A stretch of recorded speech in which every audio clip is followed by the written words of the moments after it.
To start with, there's the basic concern for the health of other people and the health of ourselves. That's always going to be an issue.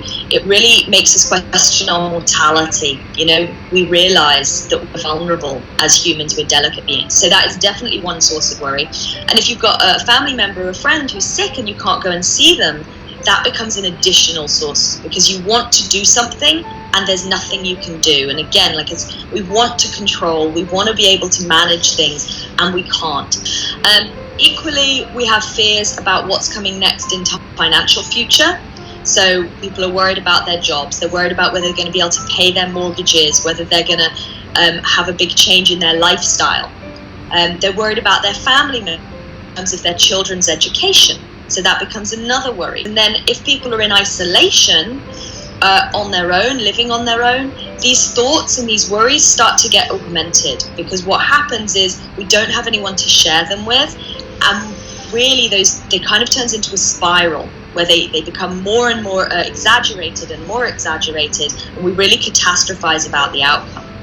Equally, if people are living with people and we've got all these emotions and we haven't got time or space for ourselves, that becomes an additional pressure. So within families or friendship groups, you might start to see arguments. And of course, the government guidelines and the government announcements in countries are all ever changing. So we don't even know how long we're going to be in isolation, how long we're going to be going through this process of reintegration. And it means that people feel they don't often have something to look forward to, because we're not perhaps working or being productive in the same way we used to, and we're equally not getting feedback from our colleagues, because even if we're working from home, we're not surrounded by people who are telling us our work is good. We can start to feel a real lack of sense of achievement. So that's something else. On the flip side, we are seeing that because people are realizing the importance of the relationships, they're taking the time to invest in that. People are seeing the value of their work, and therefore they are going to go back to work and they're going to appreciate that work. So there is a lot of anxiety coming upon us, but hopefully we can also harness this to turn into something positive in the long run.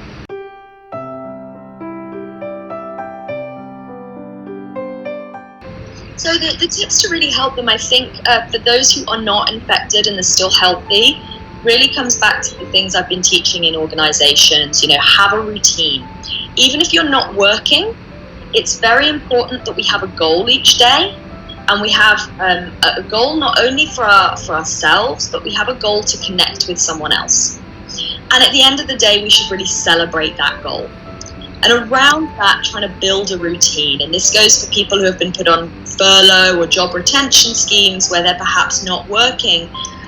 They still need to keep that routine of getting up, having breaks, having regular meals, setting goals, noticing their achievements. Really fundamental. The second thing, being aware of what we can control and what we can't, and really setting up our systems for how we manage that. So maybe making a list of people we could call when we're worried, maybe having a new hobby that when we're worried and we're getting overwhelmed with our thoughts, we can distract ourselves with learning an instrument or reading or cooking. Or perhaps finding tools like looking for the possibility, looking for what I can learn here, looking for this different views of those things we can't control. And then if there is something we can control, not procrastinating, putting it on our goal list and getting on with doing something about it.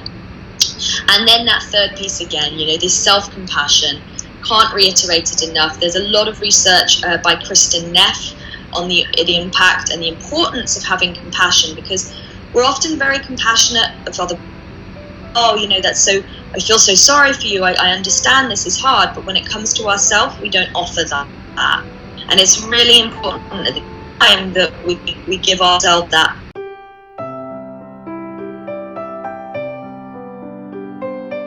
What we need to be aware of is that often after any kind of physical trauma, health trauma, there can be a residual anxiety, and that's really something we have to be aware of. For some people, they will come out, they will be so grateful to be alive, that they will have a released sense of life. There's something we call post-traumatic growth, where after a trauma, people become very aware of what matters to them, and they can grow stronger as a result of this. And we see a lot with people who have had major accidents. We see that post-traumatic growth syndrome. What we might see though is that people find it difficult to kind of trust life again. They might feel always that they might get sick. There might be that residual anxiety. So being compassionate to that as we move out, that, you know, people might hold on to that. And if we're listening, if we're trying to support people who are going through that and who are really questioning their mortality, it's really about not telling them to feel different, you know, not telling them to not worry, but just listening to them and accepting that that's how they feel. Because it's very easy for us to say, oh yeah, but you're healthy again and it's okay. But for them, they just need that support to be listened to and accepted to help them through that process.